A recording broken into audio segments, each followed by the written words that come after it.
Hey folks, this is the third lecture related to inheritance and object-oriented programming, and in today's lecture we are going to cover everybody's favorite topic, the wonderful word polymorphism.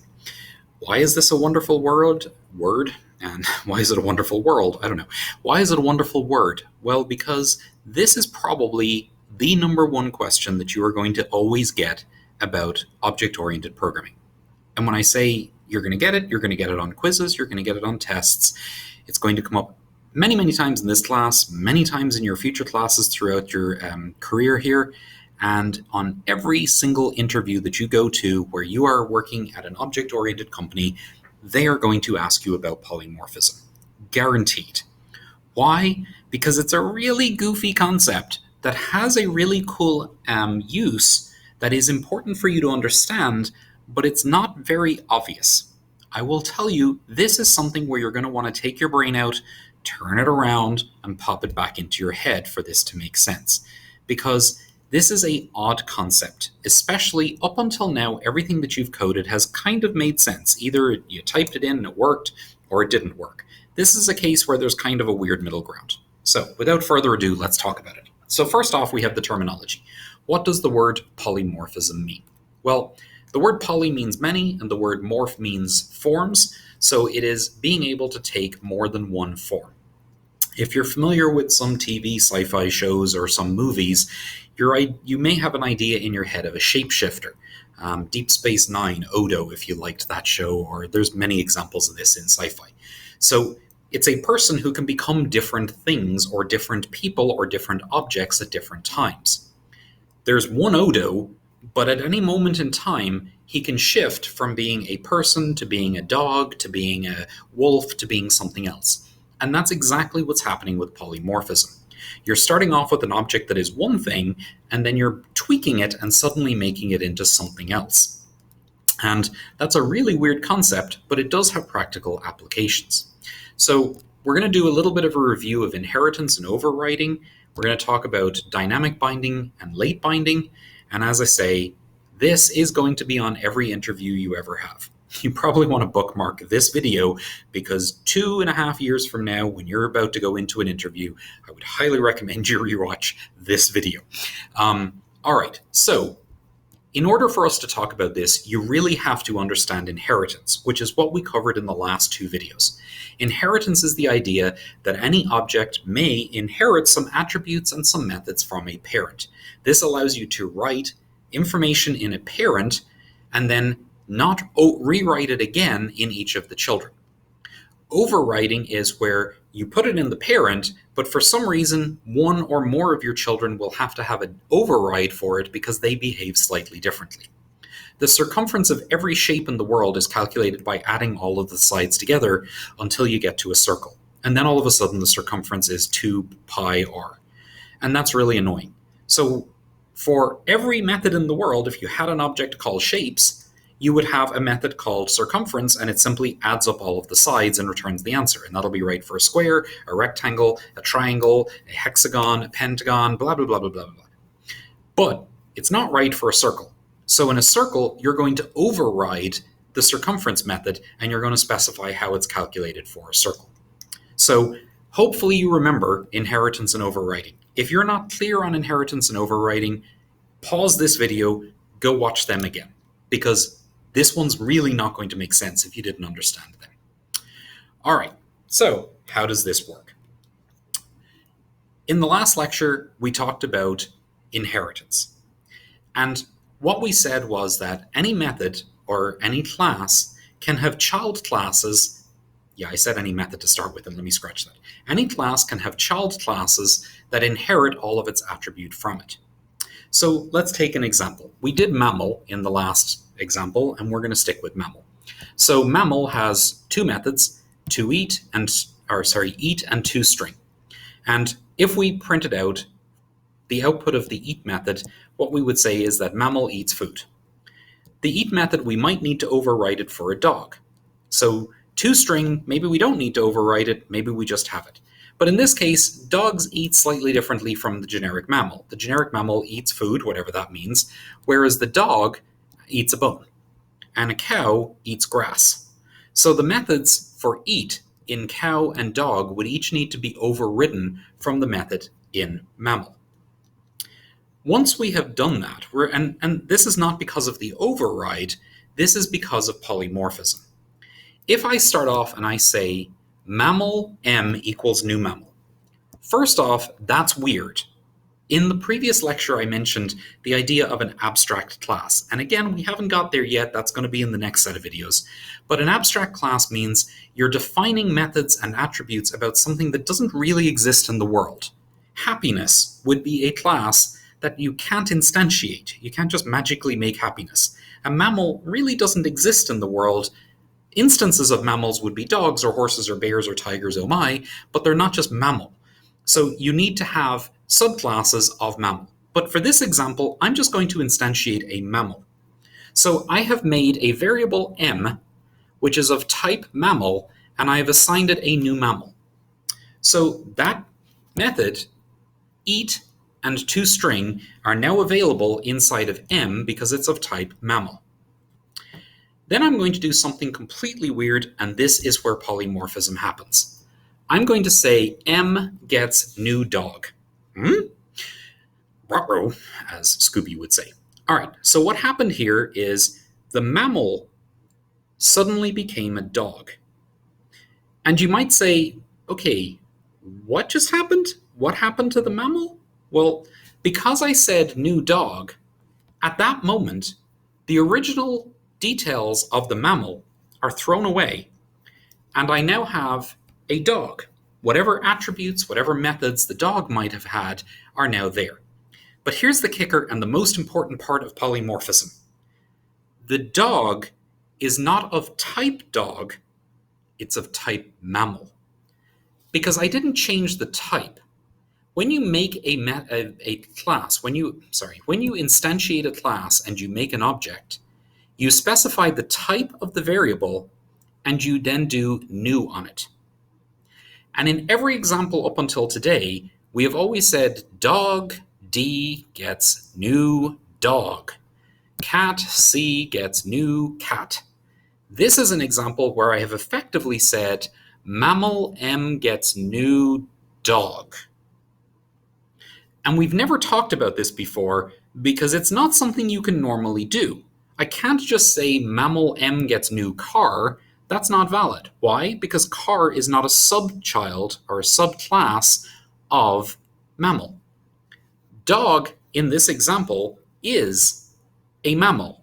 And that's why that word is important. Remember that is-a? We said a dog is a mammal. A cow is a mammal. Because the cow is a mammal, I can have a dog or a cat or a cow of type mammal. That right there is polymorphism. If you get nothing else out of this video, the thing you need to get out of this video is that polymorphism is where you have a type, which is a parent, and you call new on a child of that parent. Now, what's actually happening here? Well, at the end of this line, M is a mammal. And if I were to say m.eat, it would do a mammal eats food. Once I say m equals new dog, if I then say m.eat, what I'm going to get is a dog eats bones. If I then say m equals new cat, I think that's meant to be cow. Yes, that's meant to be cow. I'll fix that in a moment. And then say m.eat, then all of a sudden you're going to be eating grass. So you made an object and you can convert that object into different types. I mentioned that polymorphism is many types. We are taking something and we are changing it from one thing into another. 1 minute it's a mammal, a moment later it's a dog, a moment later it's a cow. I'm going to pause and fix that so that it actually says cow. See, that totally said cow all along. Don't know what you're talking about, that's obviously been cow. All right, so the important part of polymorphism is I defined a variable of type mammal. I then said it gets a new dog. I am allowed to do that because a dog is a child of a mammal. To be 100% clear, it does not work the other way. I cannot make Dog D equals new dog. D gets new mammal. That is not allowed because a mammal is not a dog. A dog is a mammal, but a mammal is not a dog. I know that's weird, but this arrow is drawn in one direction for a reason. A dog is a mammal, a cow is a mammal. It does not work the other way. So for polymorphism to work, the type of the variable has to be of the parent, and the new is of the child. That's why you're getting a polymorphic variable. This is called late binding, and it's really weird for the compiler. Let's think about every moment up until now when you have written a block of code. When you call a method, the compiler knows exactly what method you are going to call. When you say, I'm going to make a method that prints out my name, and then you say print name, it knows you were talking about this particular print name because there's only one method named print name. But if you call eat on the method, on the variable m from this previous example, at this moment it refers to one method, at this moment it refers to a different method, and at this moment it refers to yet another method. And at the moment that the compiler compiled the code, it does not know which one you're going to use. Because here I very specifically did say cow or cat, but this could be in an if statement. If the only food that's available is a bone, turn yourself into a dog, because that's the only way you're going to survive. And that's a perfectly valid line of code. So the compiler has no idea which method is going to be called, and that's called late binding. Normally, everything is done with early binding. This is another question that they will ask you in an interview. Early binding refers to everything you've ever done before this moment. When you called a method, the specific method that was being called was the particular method that had that name. And there was only one of them, and it could be bound at the compile time. When you're in Java or in C#, you hit that compiler button, it knows exactly which method you are going to do. That has been true all the way up until now. The only time when it is not true is right now, when we are talking about polymorphism.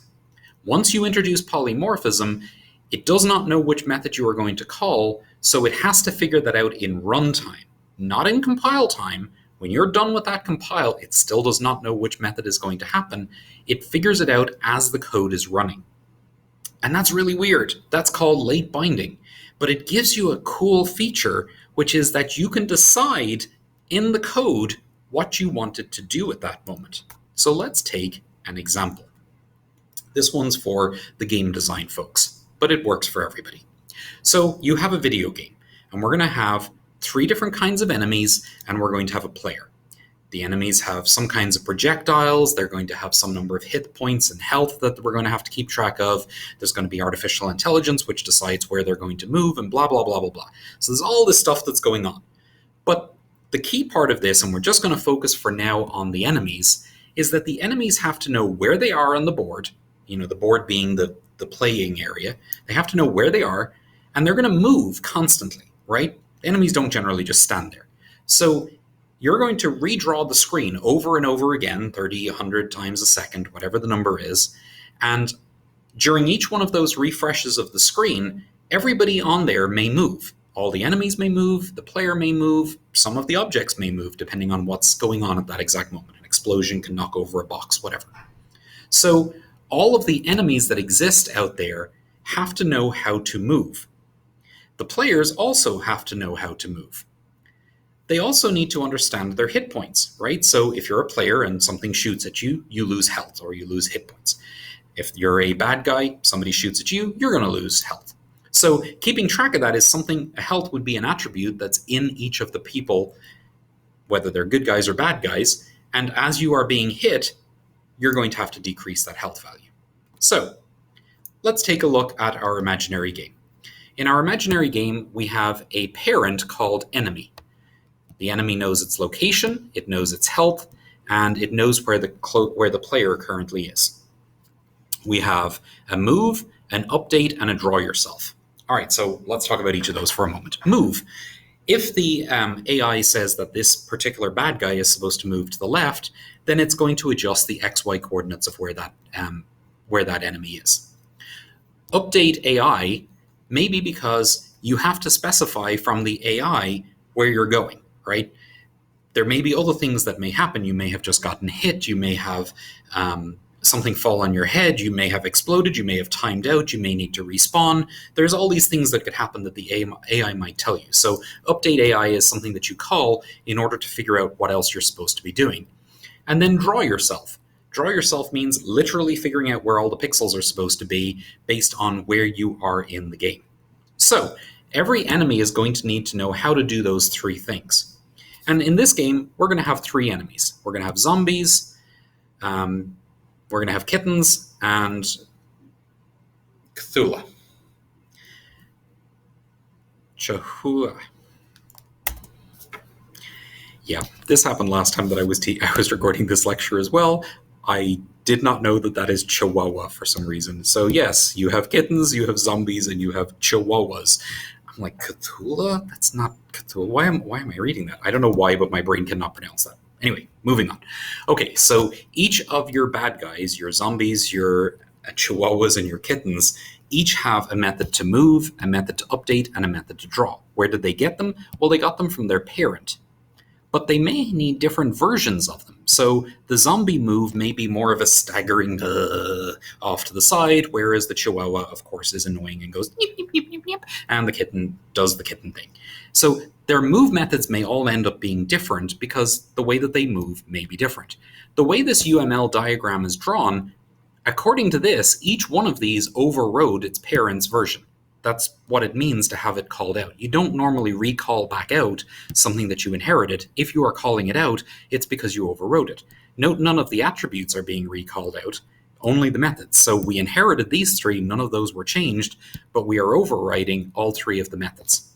All right, so we have an enemy class, we have zombies, chihuahuas, and kittens, and each of them has their own way of updating, their own way of moving, and their own way of drawing. So now what can we do? Well, we can create an array of enemies. So this is an enemy array, and let's be clear, enemy is the parent class, and it gets a new enemy 100. So this creates an array of enemies. And then I'm going to create them. So I'm going to say enemy 0 gets a new kitten, enemy 1 gets a new zombie, enemy 2 gets a new chihuahua. This is polymorphism, because the class enemy is the type of the data structure. In this case, it's an array of them, but it's the type of the data structure. The data structure is not of type int or of type char or of type boolean or of type kitten. It's of type enemy. And what I'm putting in there are very specific subclasses or child classes of enemy. So the first cell is a kitten and the second cell is a zombie. They're very different types, but they are related because they are both inheriting from enemy. So the cool part is, now I can have a loop that looks like this. Int I equals 0, I less than enemy size. Enemies is, of course, the array, I++. Enemy.I, update, move, draw yourself. The kitten is going to do a kitten move, a kitten update, and a kitten draw, which is very different than what the zombie is going to do. It's going to do a zombie update, a zombie move, and a zombie draw, which again is going to be different than what the Chihuahua does. So it's important for you to realize that this is a practical application of polymorphism, and it is a common one, where you have enemies that all need to do the same things, but the details of how they do them may be overridden in each one of these subclasses so that they happen differently. But your code doesn't have to know that. Your code simply says move. All enemies move. And the enemies themselves will execute their own various move functions which are different from each other. So you called move, but the move that was called on kitten is different than the move that was called on zombie. You don't have to care that enemy number 1 is a kitten and enemy number 2 is a zombie. You just call move, and they all take care of themselves. This is another idea of encapsulation. You're putting all the details in the object, and then you don't have to care about it. You just say move, and they all move. So, summary of polymorphism. The most important part of polymorphism that you absolutely need to leave here with is, if we have a dog, which is a child of mammal,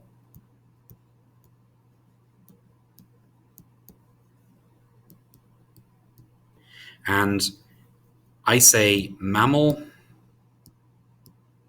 X equals new dog, parentheses, that right there is polymorphism, because the type and the new do not match. That's it. If that's the only thing you get out of this lecture, you understand polymorphism. The details of why you want to do it, go back and take a look at the zombies. That's a great example of why you might want to do that. But how can you tell if something is polymorphism? If I give you a list of different calls, car, X equals new car, not polymorphism. Car Y equals new Audi, polymorphism, assuming that Audi is a child of car. Car Z equals new dog, probably a compile error, because the chances are dog is not a child of car. In order for this to work, the only way it works is this must be a child of that. To be clear, it can be a child through two levels, so you could have mammals, dog. I'm not even going to try and spell chihuahua, we're just going to do chow. And you can say mammal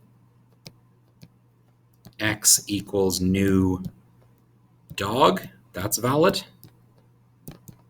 You can also say mammal X equals new chow, that is valid. And for that matter, you could also say dog equals new chow. That is also valid. Dog Z, I guess, or whatever, a variable name in there. Because in each case, chow is a give me a color. There we go. Chow is a child of mammal, according to this diagram. Dog is a child of mammal, and chow is a child of dog. Because those things are true, it is permissible for me to use polymorphism and do this. If it is not true, you cannot do it. You cannot make something be a child or you cannot create an object of a type that is not related to the type of the variable that is holding it. The variable that is holding it must be either the same as the thing you are making a new object of, or a parent anywhere up the line. As a final point, you always can say object P equals new dog, or anything, because every single class in Java and C# is inherently a child of object. So you could always do this, and that is also polymorphism. So hopefully this makes sense. This is the lecture on polymorphism, and that's the end of the material for the first week of Module 3. We're going to have more information about Module 3 coming up. We're going to talk about abstract classes, we're going to talk about interfaces, and we're going to talk about some other fun stuff over there. So I hope you guys understand this, and if not, send emails.